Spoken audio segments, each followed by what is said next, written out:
What happens when you hit rock bottom in your life and you think to yourself, is this all there is? And have I really become everything I hoped to become when I was a child now that I'm a grown-up? All right, let's put those questions to James Purpura, who's created something called Powerful You, and he's about to release a new film called Perception. Seeing is not believing. Nice to have you with us, James. Hey, I'm super grateful to be here. I appreciate you having me on. Well, you've made this powerful film, and you've written a book along with your wife, Steph, and you chronicle your path, which is a path that's not too uncommon. A lot of people go through struggles in life. You really hit some struggles and really had to fight your way through a lot of different things that would cause a lot of people just to quit, but you didn't quit. Why? You know, I actually don't know why. I think that I probably did quit a couple of times along the way. I was just too stupid not to, I guess, you know.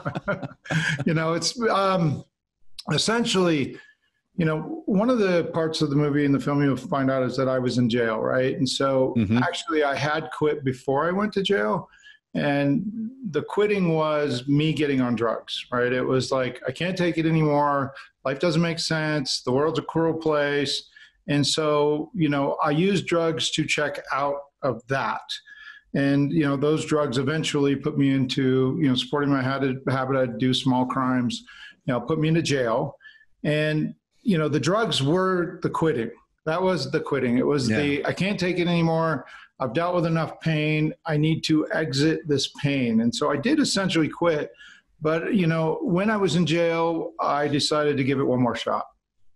That suspension of reality seems to be a common theme among people who just say, I just can't deal with life. And it's really tough, especially today with what we're dealing with. But some folks just have to figure out a way out. Now, this started off, when you were young, you were sort of formulating what you thought of yourself. And that has an awful lot to do with how we end up being as adults, right? Oh, absolutely. So, one of the experiences that we share in the movie is when I was in kindergarten. My kindergarten teacher, on the first day I was to go to the special ed class because I had some learning disabilities, she called me up in front of the room and she told me that only retarded and stupid kids go to special ed. And she made the entire class call me stupid on the way out the door, which is kind of unthinkable in today's climate. But, back when I went to school, it certainly did happen. And so it was like, that really shaped my belief about who I was, because my mom was bipolar. She was manic depressive. She didn't have the capacity to defend me against that type of attack. So this happened every single day, for my entire kindergarten year. And so, one of the questions I had to ask myself in jail was, does my abuse define me? And if the answer to that question is yes, then I'm stuck forever because I can't go back and change the abuse. And, the next question I asked myself was, well, does everybody who's ever had abuse, did they allow it to destroy them? And the answer to that question was no.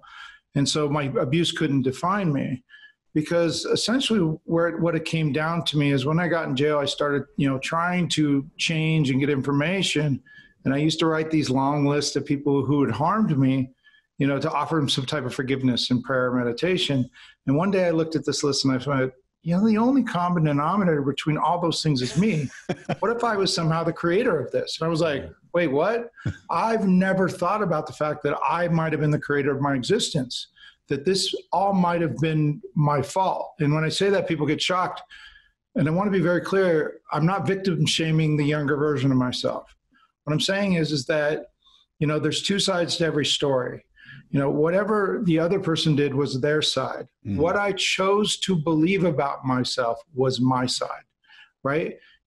They gave me a choice on what to believe, and I chose to believe that I was stupid. I choose to believe that I was dumb, that I was not good enough, that those things were true, and that was my choice. And it was those beliefs and that self-talk that eventually just became too much for me. I mean, I imagine that someplace while you were in prison or in jail or whatever, and you were locked up and you were having to think about all this stuff all the time, you were thinking, what's it look like on the other side of this? What decisions do I make now that change my path on the other side? And you did emerge from the other side. And what did you learn from that? Well, it's interesting because there's always, I tell the story about when I got out of jail. I didn't know I was getting out the day I got out because I thought I was going to get out, and then they transferred me to a different state because I was stupid enough to commit crimes across state lines, right? And one day I get this call, and they're like, James, roll up. And I'm like, where am I going? They're like, you're getting out. And I was like, what? I'd been in jail for 15 months, and I was like, getting out. And I immediately got so scared, I went to the toilet and I puked. Right. And everybody's like, well, weren't you excited? And I'm like, I'm in the middle of nowhere, right? In some podunk jail. I've got no money. I've got no clothes. I've got no place to live. Right. And I had these new ideas, like you were saying. And I was like, but I was so afraid that I was going to fail. Right. I had built this new image of who I was, and I didn't know if it was going to work. And I was so hesitant when I got out. It took me almost an entire year to re-engage on any substantive level. So what are we going to learn from watching your film and reading your book? I mean, what's the overriding message here that we can take away? The overriding message is this, is everything about your life makes sense when it's put in the right context. If you and I are of equal intelligence, if I were to take you and plunk you in the middle of my life and I took your life, we would probably end up in very similar positions to we are now, right? Because essentially, it's this, is that everybody's on a path to somewhere, right? And if you don't wake up and take a look at where that path is leading you to, you're probably going to end up somewhere you don't want to be. I think that when people think of change, they believe in this like act of God type of change. It's like, oh, I'm going to win the lottery or something. But that's not the way change happens, right? And so, people like to think life is a mystery, but there's actually no mystery to it. I used to install cable, and they're like, there's no magic in cable. You either have a connection or you don't have a connection. And there's no magic to life, right? You're on a path to somewhere. If you don't know where that path is going, you could be in big trouble. And so I tell people all the time, it's like, what you need to do is wake up and go, okay, where am I going currently? And it's like, because people think there's a cost to not doing anything, but don't calculate the cost of not doing anything, but there is a cost associated with that. It's like, it's pretty easy to tell where you're going to be 5 years from now, 10 years from now.